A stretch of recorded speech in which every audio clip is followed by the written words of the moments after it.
saya di tutorial permasalahan gender dan pengaruh utama gender atau yang dikenal PUK. Tapi sebelumnya perkenalkan, saya Trisno Prianto dari SMP Gartek. Kita akan mencoba untuk berbagi sharing tentang apa sih itu permasalahan gender untuk 1 jam ke depan. Saya rasa teman-teman juga semua sudah pernah mendengar ataupun pernah belajar atau membaca tentang masalah-masalah gender, baik itu melalui media ataupun melalui diskusi-diskusi dengan teman-teman yang lain. Nah, gender itu sendiri banyak orang yang masih awam-awam dalam ketika mengartikan apa itu gender. Banyak hal orang yang menafsirkan bahwa gender itu merupakan jenis kelamin. Bahkan beberapa kawan saya juga kalau gender itu ya perempuan gitu kan. Padahal gender itu bukan jenis kelamin. Apa itu sih gender? Mari kita bedah bersama-sama. Gender merupakan perbedaan peran, sifat, tugas, fungsi, dan tanggung jawab laki-laki dan perempuan yang dibentuk, dibuat, dan dikonstruksi oleh masyarakat. Dan hal ini dapat berubah sesuai dengan perkembangan zaman. Artinya bahwa dari pemahaman tadi, definisi tadi itu, gender itu merupakan sebuah perbedaan peran saja, bukan merupakan jenis kelamin. Karena jenis kelamin itu adalah merupakan kodrat yang sudah diberikan oleh Tuhan Yang Maha Esa kepada setiap manusia. Laki-laki memiliki sifat dan jenisnya masing-masing. Nah, berarti ketika gender ini berkaitan dengan peran fungsinya manusia di dalam masyarakat. Misalnya, banyak orang menafsirkan bahwa kalau profesi sebagai sopir itu dulu itu harus laki-laki. Padahal dengan perubahan zaman, sekarang banyak profesi sopir itu banyak perempuan. Nah, inilah yang dimaksud gender. Adanya peran, tanggung jawab laki-laki dan perempuan yang dibentuk oleh atau dikursi oleh masyarakat. Dulu pemimpin harus laki-laki. Padahal sudah banyak contohnya pemimpin itu dari perempuan. Contohnya Ibu Megawati lah, nggak perlu jauh-jauh. Ibu Megawati pernah menjadi seorang presiden Republik Indonesia, perempuan pertama. Kemudian di organisasi kita sendiri, KSPSI contohnya, Ibu Eli Rosita Silaban untuk saat ini masih menduduki sebagai presiden KSPSI untuk periode 2019 sampai 2023 ini. Nah, jadi hal-hal yang menjadi saat ini dulu itu menjadi tabu tentang bahwa gender itu adalah pemimpin itu harus laki-laki atau profesi lain harus perempuan, ini sebenarnya sudah tidak bisa diterapkan lagi atau diimplementasikan lagi. Itulah yang dia maknai dengan gender. Nah, biar kita lebih paham lagi antara perbedaan seks dan gender, mari kita bedah satu persatu. Kalau seks atau jenis kelamin, yang pertama merupakan perbedaan biologis antara laki dan perempuan. Kita sama-sama tahu, mungkin laki-laki memiliki kecirian khusus. Contoh di sini di wilayah kita, kalau laki-laki adalah memiliki jakun, perempuan tidak ada. Meskipun perempuan itu bisa melakukan transgender, tapi ini tidak bisa dirubah. Ini adalah sebuah pita suara. Kemudian, kalau gender merupakan perbedaan peran, hak dan kewajiban, kuasa dan kesempatan antara laki-laki dan perempuan dalam kehidupan masyarakat. Tadi di awal sudah saya sampaikan bahwa profesi-profesi tertentu yang dulu hanya diperuntukkan untuk laki-laki semua sudah diisi oleh perempuan. Begitupun sebaliknya, profesi-profesi yang katanya hanya untuk perempuan kayak koki, juru masak dulu khusus perempuan, ternyata sekarang chef juga laki-laki sudah banyak sekali. Kemudian seks yang kedua, perbedaan seks sama di seluruh dunia, bahwa perempuan bisa hamil sementara laki-laki tidak, sifatnya universal. Kalau gender tidak sama di seluruh dunia, tergantung dari budaya dan perkembangan masyarakat di satu wilayah atau sifatnya lokal. Jadi kalau perempuan udah pasti hamil, nggak ada laki-laki hamil. Perempuan menyusui, laki-laki nggak bisa, ya. Tapi kalau sebaliknya mungkin saya nggak tahu. Kemudian perbedaan ketiga, seks tidak berubah dari waktu ke waktu. Kalau kita dilahirkan fitrahnya sebagai laki-laki, sampai meninggal pun fitrahnya tetap laki-laki. Meskipun kita sudah melakukan transgender yang teknologi saat ini, dari laki-laki menjadi perempuan, tapi tetap secara fitrah kita itu laki-laki. Ketika meninggal dikuburkan pasti dengan cara-cara yang laki-laki. Bahkan di lisannya pun mesti adalah bin, bukan binti. Karena itu akan berdampak juga di yaumil akhirnya nanti. Sementara kalau gender berubah dari waktu ke waktu. Setiap peristiwa dapat mengubah hubungan antara laki-laki dan perempuan.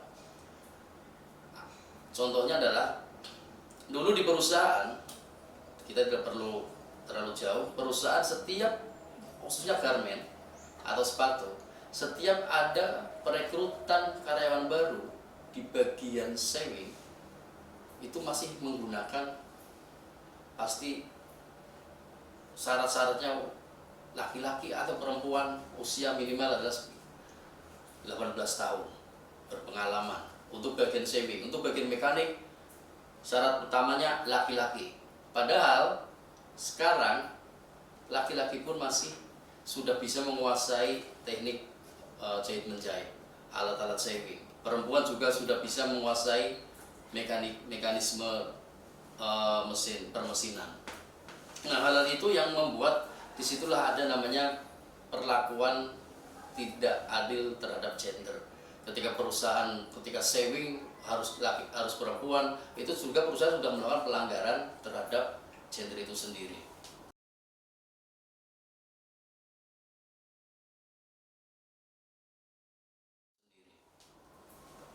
Nah, kapan sih gender menjadi masalah?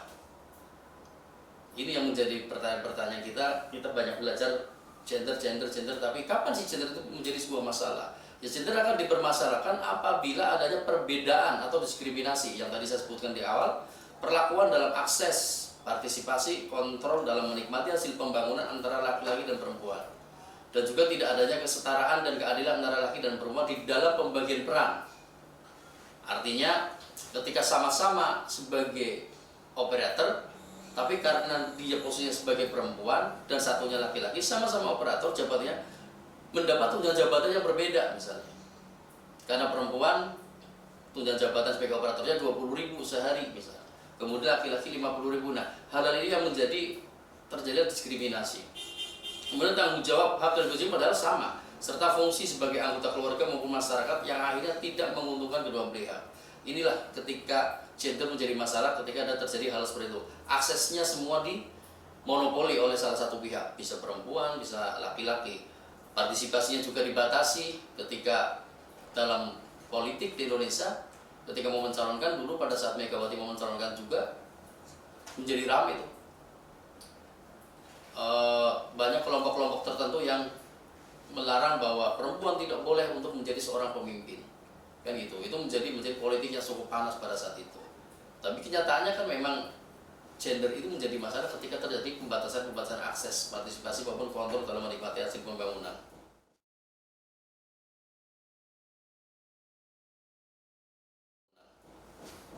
Nah, apa sih bentuk-bentuk diskriminasi gender? Bentuk diskriminasi gender itu ada 4. Yang pertama adalah marginalisasi, subordinisasi, stereotip, dan beban ganda. Kita mulai satu-satu. Marginalisasi. Mungkin teman-teman bisa melihat di sini, marginalisasi itu adalah pemikiran terhadap kaum perempuan terjadi secara multidimensional yang disebabkan oleh banyak hal. Bisa berupa kebijakan pemerintah, tafsiran, agama, keyakinan, tradisi dan kebiasaan atau pengetahuan. Jadi perempuan dimarginalkan, dipinggirkan karena perempuan itu tidak memiliki kesempatan. Perempuan itu urusannya bukan di pendidikan, nggak perlu tinggi-tinggi seorang perempuan itu kalau untuk soal pendidikan. Karena perempuan akan lari adalah, kalau istilah orang Jawa itu, PMO-nya itu menyatakan perempuan itu cuma 3O, dapur, kasur, sumur. Hanya itu gitu kan. Padahal ini adalah bentuk-bentuk marginalisasi seperti itu, dipinggirkan bahwa perempuan itu pendidikannya tidak perlu tinggi-tinggi. Lu paling nanti akan dinikahin oleh laki-laki, ya ikut menjadi ibu rumah tangga. Urusannya di dapur, urusannya di kasur, urusannya di sumur. Kan gitu. Nah, ini adalah bentuk namanya diskriminasi gender. Nah, kemudian yang kedua adalah kita lihat di atas subordinasi atau penomorduaan. Subordinasi ini pada dasarnya merupakan keyakinan bahwa jenis kelamin tertentu dianggap lebih penting atau lebih utama dibanding jenis kelamin lainnya. Nah, sama sebenarnya hal itu, bahwa laki-laki lebih unggul, laki-laki harus jadi pemimpin, laki-laki itu pendidikannya harus tinggi. Karena anak laki-laki di keluarga biasanya, kata tanpa kita sadar, dia laki-laki sering diutamakan oleh kita, oleh orang tua. Sementara perempuan selalu dinomorduakan. Nah, ini adalah bentuk subordinasi, dan itu harus kita hindari.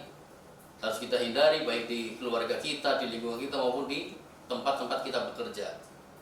Kemudian stereotip atau pelabelan atau penandaan yang seringkali bersifat negatif secara umum dan melahirkan ketidakadilan.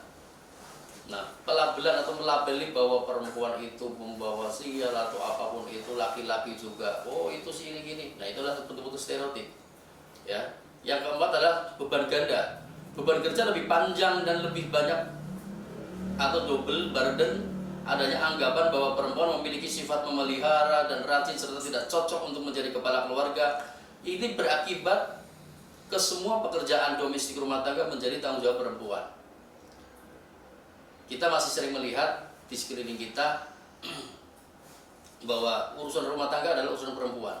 Bahkan ketika perempuan untuk mau berkarir pun, ya, sepulang dari pekerjaan, sepulang dari kerja, ini masih mengerjakan pekerjaan-pekerjaan rumah tangga ini. Padahal pekerjaan rumah tangga itu menjadi beban berdua, suami istri, bukan hanya perempuan. Pembagian peran itu penting, biar tidak ada rasa bahwa saya terpinggirkan di keluarga. Di situ laki-laki harus mengambil peran juga, bahwa rumah sebesar ini dengan anak seperti itu, apakah mampu seorang perempuan akan mengurus itu sendiri. Nah, di sini dibutuhkan sebuah inisiatif yang tinggi dari seorang laki-laki agar bisa membantu meringankan beban itu. Jangan semua beban itu dibebankan kepada perempuan pekerjaannya.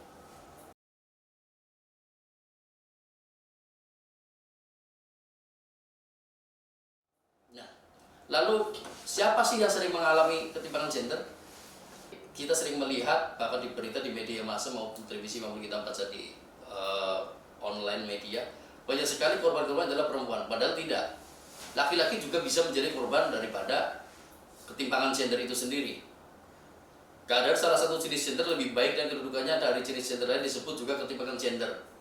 Misalnya ketika di rumah tangga suaminya pengangguran, istrinya yang bekerja, atau penghasilan suami lebih kecil daripada penghasilan istri, merasa istri ini merasa super, akhirnya meminggirkan ataupun tidak memandang suaminya. Nah, ini adalah merupakan jenis ketimpangan gender itu sendiri. Ketimpangan ketidakadilan gender itu dia mutlak berarti penindasan perempuan, walaupun benar perempuan lebih banyak mengalami ketimpangan. Ketertinggalan salah satu jenis kelamin ini akan menimbulkan ketidakseimbangan dalam masyarakat. Nah, pemahaman-pemahaman seperti inilah yang akan membahayakan ataupun menimbulkan sering terjadinya ketimpangan. Maka melalui tutorial ini kami berharap bahwa anggota khususnya Gartek ini bisa mengaplikasikan agar tidak semua beban pekerjaan atau orang itu menjadi beban dari perempuan. Mari kita sama-sama untuk membagi peran di lingkungan kita maupun di keluarga kita. Kita masuk kepada pengaruh utama gender atau sering disebut dengan PUG. Apa itu PUG atau pengaruh utama gender? Kawan-kawan sampai pasti juga sering melihat atau mendengar tentang hal ini. Pengaruh utama gender atau PUG adalah sebuah strategi mencapai kesetaraan dan keadilan gender melalui sebuah kebijakan, program yang memperhatikan pengalaman, kemudian aspirasi, kebutuhan, permasalahan perempuan dan laki-laki dalam perencanaan, pelaksanaan, pemantauan, dan evaluasi dari seluruh kebijakan dan program di berbagai bidang. Dan apakah itu perlu, kok? Ya perlu. Pengaruh utama gender itu sangat perlu, karena dalam GBHN 1999 itu sendiri menyatakan bahwa PUG merupakan kebijakan nasional yang harus diemban dan dilaksanakan oleh lembaga yang mampu mewujudkan kesetaraan dan keadilan gender. Nah, ketika kita melaksanakan PUK atau mengaplikasikan PUK, ini ada beberapa manfaat yang bisa didapatkan dalam hal itu. Yang pertama, memperoleh akses yang sama laki-laki dan perempuan pada sumber daya pembangunan. Kemudian yang kedua, berpartisipasi yang sama laki-laki dan perempuan dalam proses pembangunan termasuk proses pengambilan keputusan. Kemudian yang ketiga, bisa dilihat memiliki kontrol yang sama laki-laki dan perempuan atas sumber daya dan memperoleh manfaat yang sama laki-laki dan perempuan dari hasil pembangunan itu sendiri.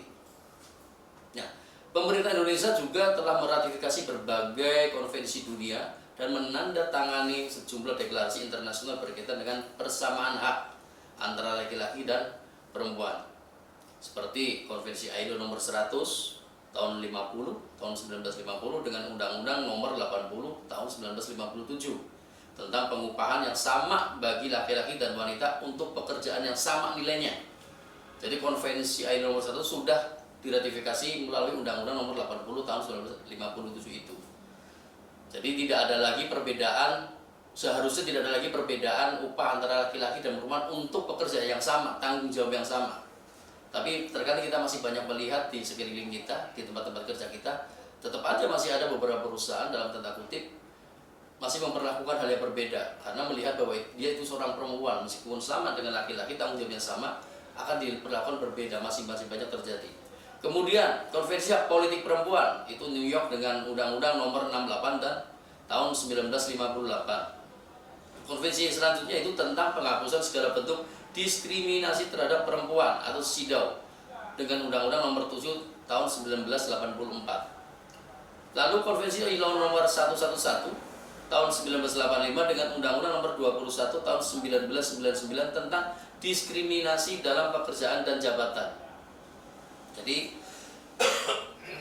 4 konvensi tadi di atas merupakan yang sudah diratifikasi oleh bangsa Indonesia itu sendiri melalui undang-undang tertentu.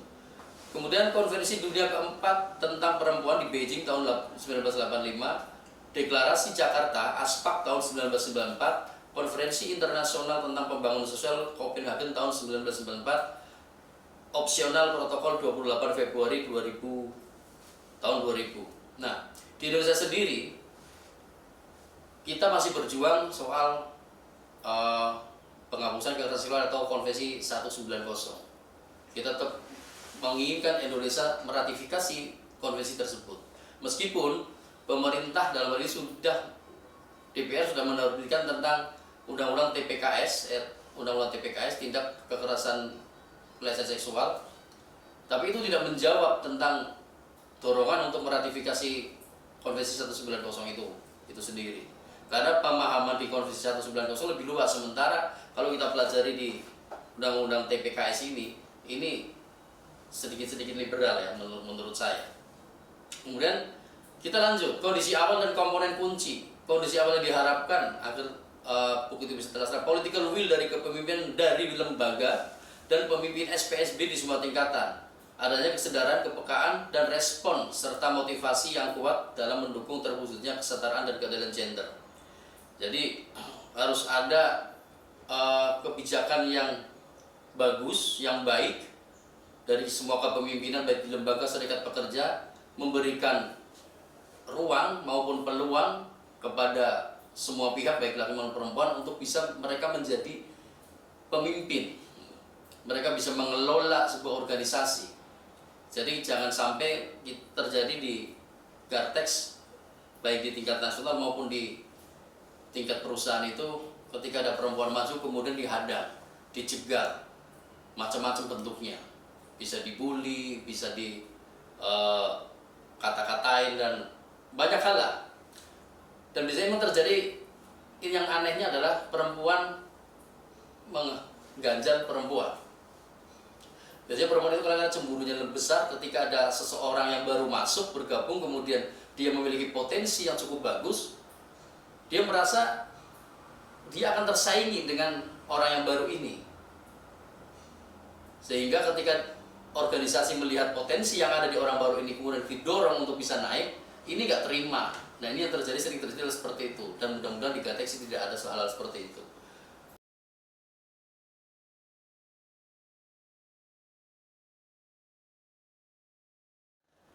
Ada faktor-faktor yang mempengaruhi munculnya kesenjangan gender. Faktor-faktor tersebut dapat dikelompokkan menjadi 4. Yang pertama bisa dilihat yaitu faktor partisipasi. Kemudian di bawah sini ada faktor akses, faktor kontrol sebelah kiri saya, dan faktor manfaat. Inilah 4 faktor yang bisa mempengaruhi munculnya kesenjangan gender. Partisipasinya yang kurang, aksesnya dibatasi, ada kontrol yang tidak terjaga, kemudian manfaat atau keuntungannya tidak ada, itu akan munculnya kesenjangan gender. Dengan mengetahui keempat faktor tersebut, maka kesenjangan gender akan dapat teridentifikasi yang pada akhirnya dapat menemukan isu-isu gender. Nah, lingkup kegiatan dan alur kerja pengarus utama gender atau PUK. PUK dilakukan dalam seluruh rangkaian kegiatan organisasi. A. Perencanaan, pelaksanaan, pemantauan, dan evaluasi. Tadi di sebelumnya sudah kita bahas. Kemudian alur kerja analisis gender seperti apa? Dalam perencanaannya respons gender terdapat 3 tahap. Yang pertama, melakukan analisis kebijakan gender. Kedua, memformalisasi kebijakan yang responsif gender. Yang ketiga, menyusun rencana aksi program kegiatan yang responsif gender. Tahap pertama dalam perencanaan yaitu analisis kebijakan gender perlu dilakukan karena pada umumnya kebijakan pemerintah hingga saat ini masih netral gender atau gender netral, dan kadang-kadang secara tidak sengaja mempunyai dampak kurang menguntungkan bagi salah satu jenis kelamin. Kemudian tahap kedua, formulasi kebijakan gender dilakukan untuk menyusun sasaran kebijakan kesetaraan dan keadilan gender yang menggiring kepada upaya-upaya mengurangi atau menghapus kesenjangan antara laki dan perempuan. Kemudian tahap ketiga, rencana aksi kebijakan kesetaraan dan keadilan gender disusun sebagai suatu rencana aksi berupa kebijakan, program, proyek, kegiatan organisasi yang perlu dilakukan untuk mengatasi kesenjangan antara laki-laki dan perempuan. Nah, seluruh kegiatan dalam rencana aksi harus sesuai dengan tujuan yang sudah diidentifikasi dalam tahap formulasi kebijakan kesetaraan dan keadilan. Masih di TB. Nah, itulah hal-hal yang akan kita sampaikan. Saya sampaikan pada kesempatan sore ini. Closingnya adalah PUK merupakan suatu strategi yang bertujuan untuk menjamin tercapainya kesetaraan dan keadilan gender, yaitu memastikan apakah perempuan dan laki-laki memperoleh akses kepada berpartisipasi dalam, mempunyai kontrol atas, dan memperoleh manfaat yang sama dari berbagai kebijakan dan program di berbagai bidang kehidupan dan pembangunan. Itu kawan-kawan yang bisa saya sampaikan. Mudah-mudahan seri kita hari ini tentang permasalahan gender dan pengaruh utama gender bisa kita dapatkan sama-sama, dan ini bisa juga dilihat berkali-kali, nanti bisa menjadi alat belajar kita sama-sama. Terima kasih, saya atas nama dari Gartex mengucapkan banyak terima kasih atas atensinya. Wassalamualaikum warahmatullahi wabarakatuh.